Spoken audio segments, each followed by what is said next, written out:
Hello everyone, Niklsun here, and welcome to Coming Soon Movie News with Niklsun. I'm your host, and on this show, every Monday, Wednesday, and Friday, we'll be going over all of the day's movie news and going over what it means for the production in general, such as casting decisions, trailer announcements, director announcements, things like that. So, without any further ado, let's get started with today's Hot Topics.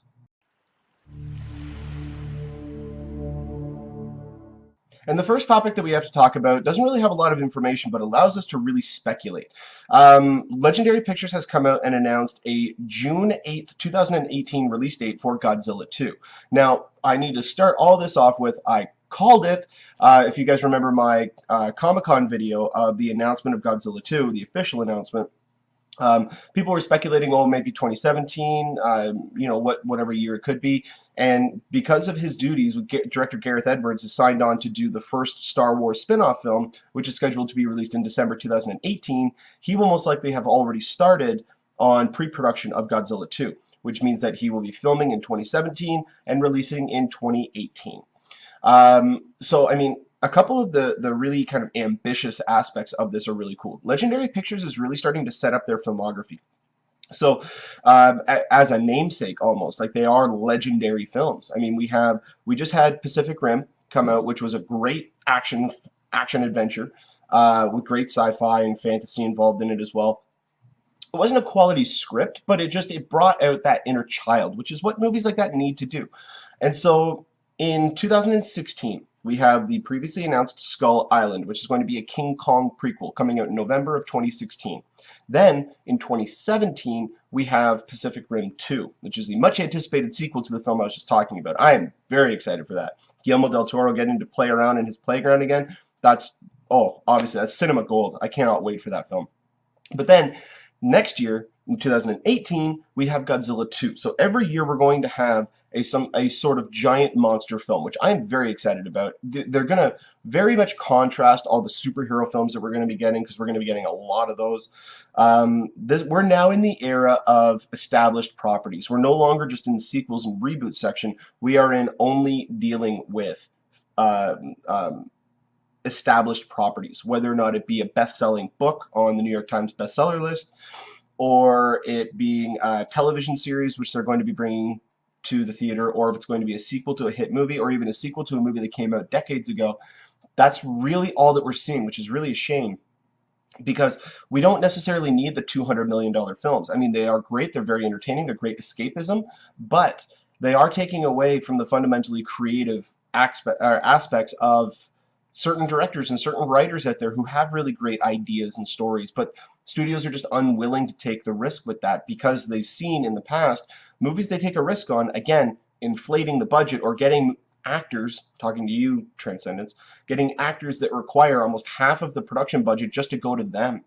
So, I mean, we don't need a movie like Transcendence could have been made for $50-60 million, but no, it was a $125 million movie, and it doesn't show because most of it went to the actors, and that to me is absolutely ridiculous. If a script comes out that has great properties, great character development, great storyline, is a complete story, does not necessarily open up to a sequel, although movies are able to do that while still telling a contained story, you get actors involved in these projects that will waive their fee because they want to do this film. You see that at Sundance all the time, but those movies kind of, they show up at Sundance, and the very few of those movies get not even necessarily a wider release. They just get a release that's large enough for people to take notice to. And it really is a shame, because we're going to start to feel like we're just getting the same things over and over and over again, where studios are only willing to look at certain properties. But Godzilla 2, I think, has a way of really taking a new look at an established property. And there's a couple of reasons why. A couple of them have already been announced, by the way. The first one is director Gareth Edwards coming back on. I mean, the guy who did Monsters. If you haven't checked out Monsters yet, that's a great film. The title's a little bit misleading because you don't really see them until the end, but it's a great character movie. And it's a great atmosphere, great mood. Just overall, he did a really good job with that film. And he kind of brought that sensibility to Godzilla, where you don't really see the monsters all that much until the end of the movie. I have a very high likelihood, or a very good feeling, I should say, and I have nothing to base this on, but I have a very good feeling that we're not going to get that aspect in Godzilla 2. I think the whole purpose of the movie was setting up the reveal of this creature and really trying to allow the human aspect to take over and be the forefront of the story, which unfortunately didn't work because the human characters were not built up enough. The only two that were oh, why am I drawing a blank on his name? Ken Watanabe. He was definitely one of the standouts, and obviously Bryan Cranston, although Bryan Cranston unfortunately just wasn't in it enough. But on top of Gareth Edwards coming back as director, we have Rodan, Mothra, and King Ghidorah coming in to the sequel. Now, the one aspect of this that I want to be cautious about, I hope that all three of these are not a one and done creature.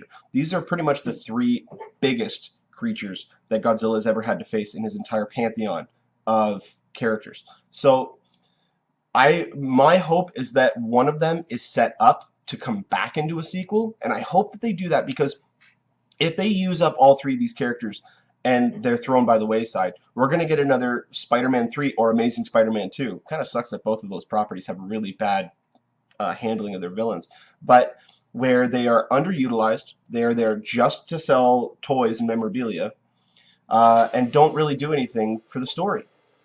But anyway, when we get more information about this topic, which I hope we're going to get some more information on this soon, because Godzilla 2 is definitely a topic that I think a lot of people want to hear about, we're going to get more information about this on here.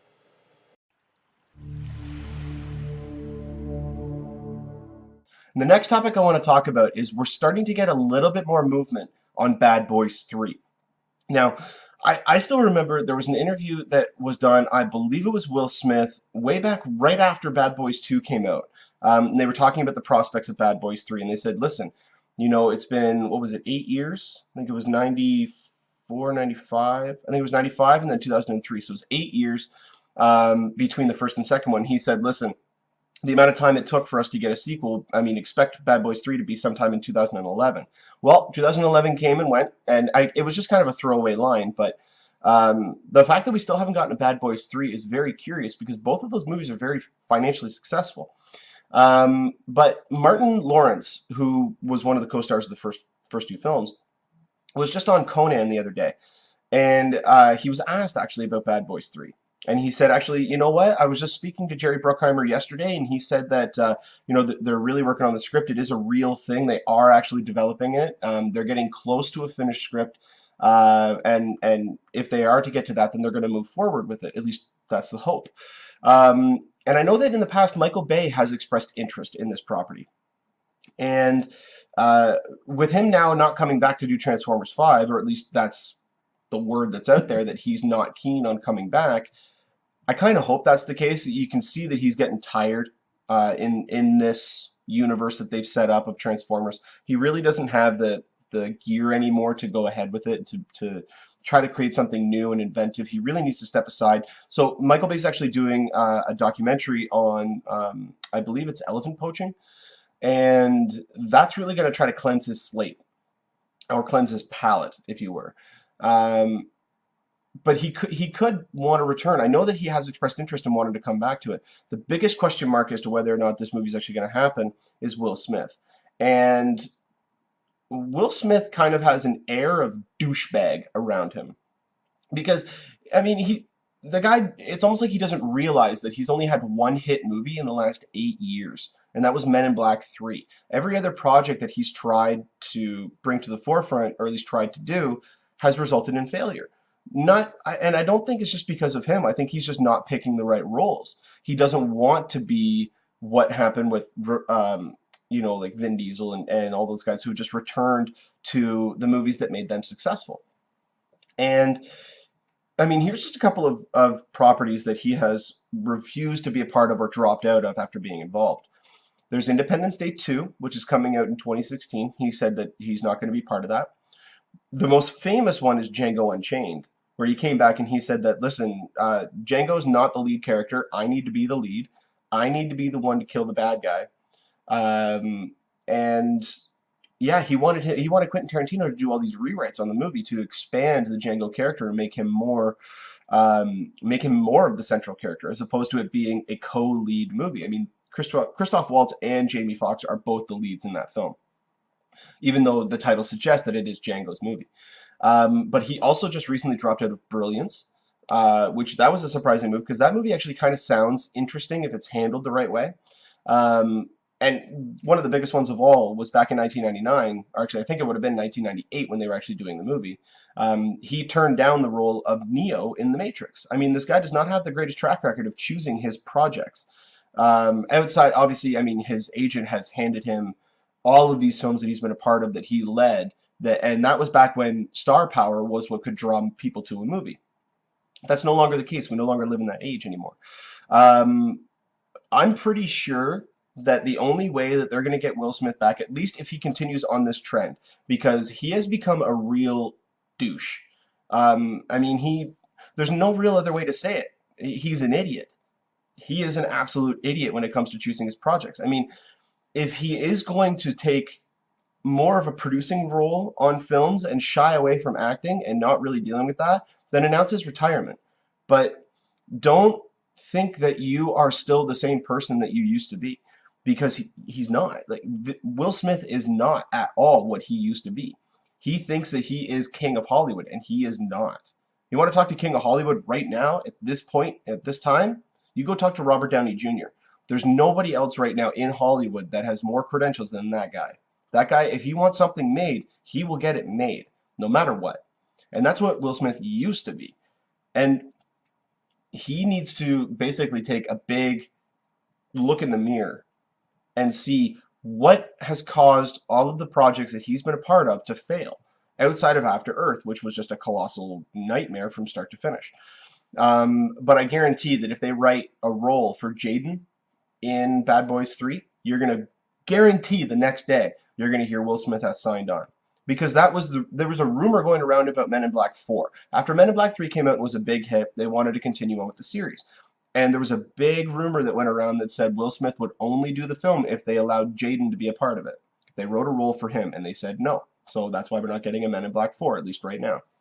So he really needs to take a good look in the mirror and see exactly what he wants to do with his career, because a lot of his fans out there are waiting for a return. Because we all love the Fresh Prince. We all want to see him back on the big screen because he has such good charisma. He's a great action star. He's very funny. He's great in dramatic roles. I mean, he's a world-class actor, but he needs to return to that. He needs to choose the roles that are going to challenge him and potentially get him other roles, which is what doing a Bad Boys 3 would do. If it's a commercial success, then that's going to open his doors up a little bit more, because not a lot of people want to work with him right now. I mean, you attach Will Smith's name to a movie, yeah, you're going to get more box office draw, but the directors themselves are going to be weary about working with this guy because of all of the history that's happened with him and with who he inherently is. I mean, there was that whole Scientology thing where that was debunked. He's not a part of Scientology, although it really seemed like he was for a while. It seemed like he was really pushing that thread. But yeah, I mean, Bad Boys 3, absolutely. Give me Bad Boys 3. Bad Boys 2 is one of my favorite action films of all time. That movie is so over the top, but it is so much fun. And the one-liners between them, like, what was his name? Shelton. Ron Shelton? Rick Shelton? I can't remember the name of the movie, or the name of the guy who wrote the film. But oh my God, did he do a good job of just writing in these great one-liners between these two guys, and a lot of interesting scenarios. I mean, a lot of people said that the movie was homophobic and all this, but I personally didn't feel that way, because looking at the humor in the movie, it was not, some of it was derogatory, but a lot of it was meant to be humor. It was not meant to offend people. And I know some people just really get, a stick up their ass and really take things seriously, and that really needs to stop. Because at the end of the day, these are movies. They're movies. They're not real. They are not documentaries. If this was a documentary and they were acting like this, absolutely, go after them. Go attack them, because that's their personal views. But when you're writing a movie and you're writing about these characters and who these characters actually are, these are the things that they are going to talk about. When you get Mike Lowry, when you get Marcus Burnett in a room together, these guys are inherently going to be very derogatory. That's the characters that they are. That was what's set up in the first film. So when they come out and say, oh, these guys are stupid, they're homophobic. No, they're not. Those are the characters.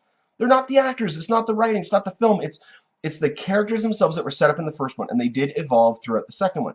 Minorly, it was more about the action sequences, which were way over the top, but unbelievable. That car chase was insane. Throwing the cars flipping up in the air, cars driving under those cars.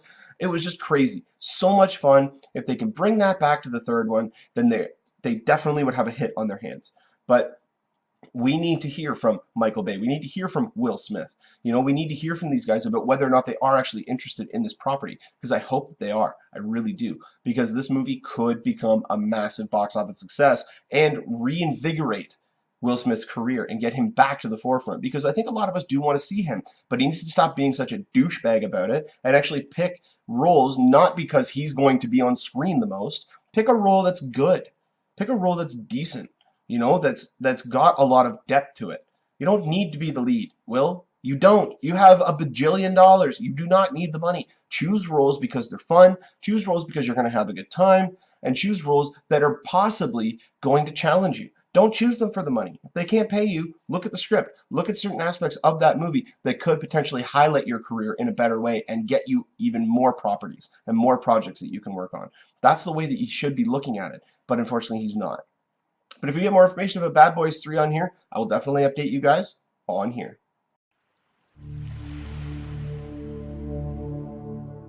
All right, the next topic that we have to talk about is one that I'm very curious about because I grew up with these guys. Lionsgate and Saban, who are the two co-producing companies that are dealing with this property, have just announced a July 22nd, 2016 release date for the upcoming Mighty Morphin Power Rangers reboot. And I am actually getting very excited about this property, and there's a couple of reasons why. The first one that really kind of tipped the hat, or tipped the scale in its favor, was this release date. Because, and listen to this is July 2016 right now. On July 1st, you have Independence Day 2. Then you have Tarzan, which is poised to be a very big film. That's David Yates' next film, the guy who did the last 4 Harry Potter movies. Then you have the feature film adaptation of Angry Birds. Yes, they're doing an Angry Birds movie. It's coming out in 2016. And then you have Steven Spielberg's The BFG. So, I mean, I don't know if Spielberg's movie is going to be that big. Angry Birds is probably going to draw a lot of kids. Tarzan and Independence Day 2, one of those may change their release date, but I'm actually pretty certain that Independence Day 2 will probably change its release date because Tarzan right now is filming. Like, they're already shooting the movie. So, right there, though, on that one weekend, you got a powerhouse release. Then the week after that, you have Marvel's Doctor Strange. At least we assume it's Doctor Strange. We know it's a Marvel unannounced movie that's coming out then. Doctor Strange so far is the furthest in development. It just makes sense that it would be Doctor Strange. And that's going to be a powerhouse of a film because it's not only going to be coming off of Guardians of the Galaxy, Avengers 2, hopefully Ant-Man's a hit, but also Captain America 3, which is going to be a powerhouse. I mean, people are going to go and want to check this movie out. The week after that, we have Ice Age 5, or whatever they're going to call it, but the continuation of the Ice Age franchise, and also the Bourne Legacy 2. Now, that movie has potential to be a massive hit for a couple of reasons. One, Justin Lin is directing it, the man who's brought us Fast and Furious 3, 4, 5, and 6. Those movies have some pretty cool action sequences in it, and him coming on board the Bourne Legacy 2 is definitely going to make that a much more entertaining film. Add on top of that, the potential for Matt Damon to return, which is one of the reasons, as was stated, that they actually moved the release date. The producer came out and said that no, we'd have to start shooting now, which we're not ready for, so they had to bump the release date. I don't know if I would buy that just because of how quickly he came out to defend the Matt Damon casting rumor. So I have a feeling that that's going to be happening. Then the week after that, we're getting Power Rangers, but it's also opening against Guy Ritchie's version of King Arthur, which that could be a really cool take. Again, we haven't seen anything from these movies yet, so we don't know which ones are going to be hits. We can just take guesses based on the people involved and the type of property that it is. But also, opening up on July 29th, so the week after Power Rangers, is Planet of the Apes 3. Coming off of Dawn of the Planet of the Apes, that movie's going to be a powerhouse. So right now, ones that we can guarantee that are going to be smash hits. Doctor Strange, Bourne Legacy 2, Planet of the Apes 3. Those are 3 movies right there that we know are going to be smash hits. And you know what Lionsgate did? They put Power Rangers right in between them. You only do that when you have a lot of confidence in a property, and a property that could stand out against these. And I don't think they're going for family-friendly entertainment, because we already have at least two, if not three, because Spielberg's The BFG is going to be a kids-related film as well. So in July, we already have three kids movies. They're not going to try to cram a fourth one in 1 month. They would move that to August if this is going to be a kids film. From my understanding of the property, it's going to be more in line with a teenager or a young adult. That's the target audience that they're going to be going for. When you have Roberto Orci, the producer of such movies as Star Trek, Transformers, on TV he's produced Lost, he's produced Fringe, he's now producing Sleepy Hollow. You know, this guy knows entertaining. He knows entertainment. He knows supernatural. He knows all these aspects very well and knows how to bring them to the screen in a bombastic way. Power Rangers is also being written by Zach Stentz and Ashley Miller. Those are the co-writers of such movies as X-Men First Class and Thor. So right there, you've got a great team of screenwriters writing this movie, which is said to be in continuity with the other show. We don't know what. He said he won't go into detail as to what continuity, but it will be in continuity with the show. So right there, you've got two great writers that know how to write a good screenplay with great characters, great set pieces, and an overarching story. Then you also have Roberto Orci, who is going to be producing this and also came up with the idea for the movie, who has great ideas, who is currently going to be working on Star Trek 3 as a director. I mean, you don't get people like this involved in a property, put it smack dab in the middle of the summer when it's got so many other properties around it that could destroy it, unless you have the confidence that it could be good or great in this case. I'm very confident in this property so far because of everything that I've been hearing about it. We haven't even seen anything. We don't know who's going to be in it. We don't know the director. But just based on who's producing it and the guys they got to write it, this movie could be quite entertaining and quite action-packed. I'm actually very much looking forward to this because of this information. But if we get more information about this property, I'll definitely update you guys on here.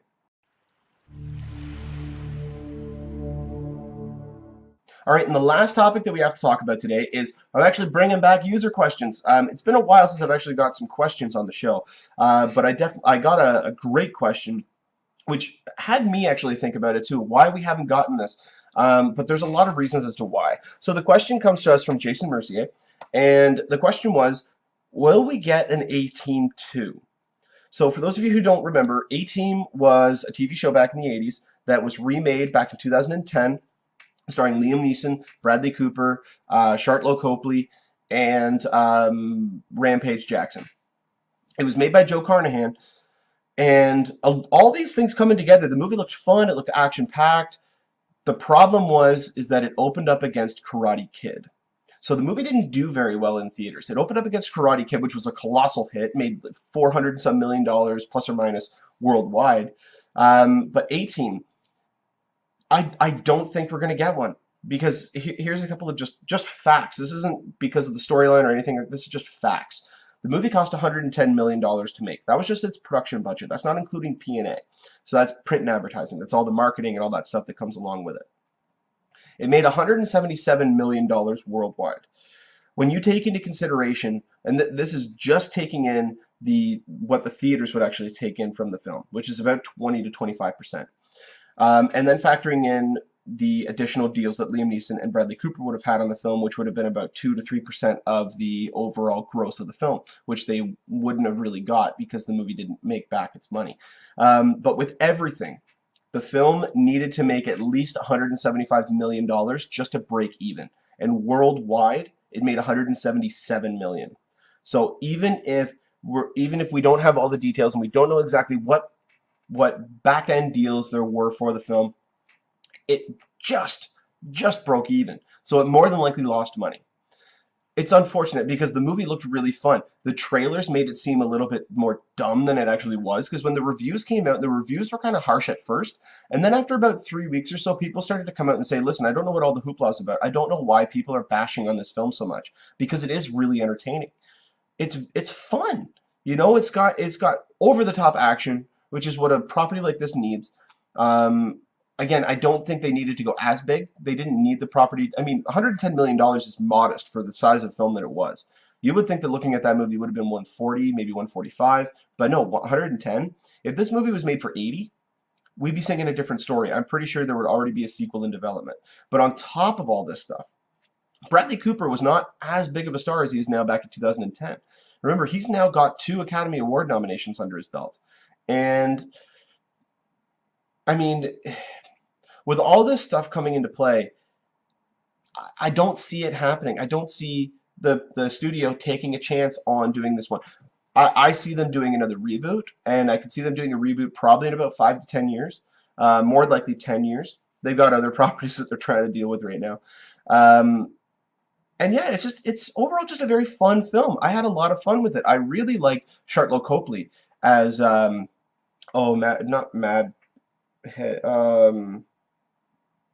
completely forgetting his name now. I can see it. I can see his name. You had Face. You had oh my God, I can't even remember what his name was. Oh, my bad. But yeah, I mean, Charlotte Copley is the character that he played. He was great. He was manic.